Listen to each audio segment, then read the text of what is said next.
Welcome to another video about frightening figures of Christmas folklore. This will feel even stranger than the last video, as all three of these figures are friends of jolly old Saint Nick. Today we'll examine Belsnickel, Hans Trapp, and finally the most famous of them, Krampus. All beings to watch out for if you've been bad. Most parents would have their kids believe that if they're on the naughty list, they would get coal in their stockings. But according to the original stories, kids on the naughty list should fear far worse consequences than a lump of coal.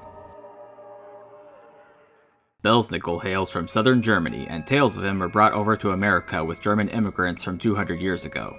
These tales describe him as a loud old man with a scraggly beard, covered in fur from various animals, and carrying birch switches, which were devices used for whipping people in the 18th century. He would also sometimes hide his face behind an ugly mask in order to intimidate children into being absolutely honest with him. His name is derived from the word bells, meaning fur, and nickel, a reference to cousin St. Nicholas. In other words, furry St. Nick. In the days and weeks leading up to Christmas Eve, Belsnickel would visit children in their homes and interrogate them all one by one to determine if they had been naughty or nice. The nice kids would get some kind of small treat like candy or nuts, while the naughty kids were beaten with the birch switch until they promised to be good. This information was then brought back to Santa, who would distribute presents and coal according to Belsnickel's report. Although not nearly as popular as Santa or Krampus, Belsnickel continues to be celebrated in rural parts of both Germany and the US, especially in certain regions of Pennsylvania. Even one episode of the hit comedy series The Office features a character dressing up as Belsnickel. Perhaps the amount of celebration he does receive is due to him not being quite so brutal as other Christmas monsters. He's seen by many as a middle ground between the kind, giving Santa Claus and the demonic, bloodthirsty Krampus. For some, Belsnickel is a fun alternative to Santa Claus. For others, he's a reminder of their cultural heritage. We now come to a more unsavory character of Christmas lore. This is Hans Trapp. Known in some areas as a Christmas boogeyman, Hans Trapp is another friend of Santa Claus whose job is to punish bad children with beatings.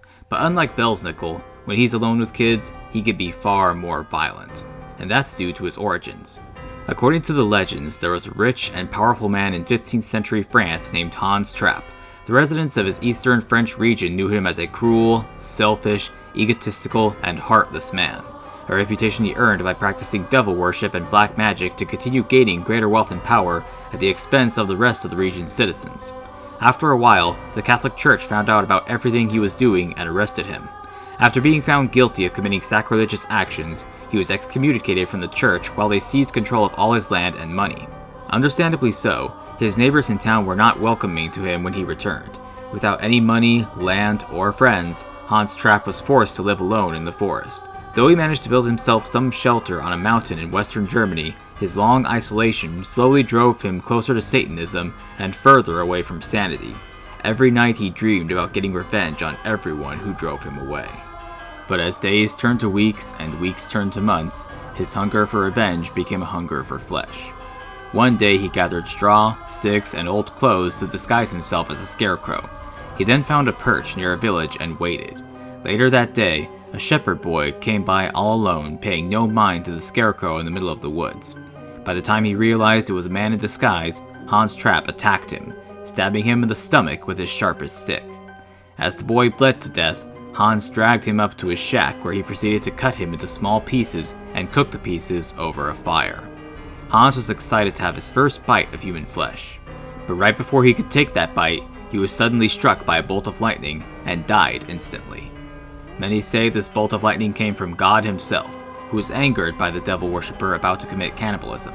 Instead of staying in hell, however, Hans returns every Christmas Eve in his scarecrow disguise to scare children into being good with the threat of eating them if they were bad. But this is no empty threat. For were it not for Santa's hold over him, Hans fully would indulge in eating the flesh of anyone foolish enough to fall into his trap. Now the figure you've all been waiting for. The darkness to Santa's light, the evil to his good. The one and only Krampus. This half-man, half-goat demon is the king of punishing bad kids on Christmas. If you're bad, Krampus doesn't stop at lumps of coal in your stocking like Santa would. Though a lump of coal may be found, Krampus's preferred method of punishment is to abduct the bad children from their homes and drag them to hell. But if he gets certain cravings along the way, he may stop to either drown a child or eat them alive. Krampus is typically portrayed as someone with hooved feet, long horns, fur covering most of his body, and an extra long tongue. Krampus got his start in the Alpine regions of Austria, where parents told stories of Krampus visiting the homes of bad children to deliver punishment, while Santa Claus visited the homes of nice children to bring gifts. It was said that this all occurred on December 5th, but that was before the church co-opted pagan traditions of the winter solstice and moved Christmas to December 25th. Any and all mythological creatures of the winter solstice had their appearance dates moved as well to revolve around Christmas in some way. Yes, Krampus as a figure dealing punishment was originally from ancient winter solstice mythology, but the church saw Krampus as a figure of pure evil and wanted to drive him out of existence. The compromise ended up being that Krampus became associated with St. Nicholas as an anti-Claus. Before this occurred, it was tradition for men in the Alpine villages to dress up in Krampus costumes and parade throughout town, scaring children into behaving. This night was known as Krampus Night, or the Krampus Run. Of course, some men used this night as an excuse to blow off some steam at the expense of scaring children. But after Krampus was co-opted as another part of Christmas, the parade took on an additional symbol as an act of protest against the church that tried to get rid of so many pagan traditions. Another way that people celebrated Krampus was through these postcards sold throughout December, many depicting Krampus carrying children to hell or about to eat them, or sometimes committing sexual acts on victims. This began in the late 19th century with the global boom of the postcard industry. However, unlike most Christmas cards, these weren't meant to promote family-friendly Yuletide cheer, instead being intended to push the envelopes in society. This continued until more people saw the postcards as offensive and called for them to stop being printed, and so Krampus, like other Christmas monsters, faded into obscurity even after being brought over to America by German immigrants. However, in recent years, Krampus has enjoyed much greater popularity than ever before, particularly among horror movie fans. This is thanks to a number of movies that have been made about this Christmas devil, as well as some notable TV appearances. It's arguable that his resurgence in popularity can also be attributed to some seeking relief from the overly cheery environments that Christmas tends to push, especially with such an emphasis on shopping. In a time when people act overly happy while ignoring the true spirit of Christmas to fight each other to get the perfect Christmas present, it can be nice to turn to a creature that reminds us much more of Halloween. Thank you all for watching this spooky Christmas video. Here on Halloween Central, it's always Halloween, even at Christmas.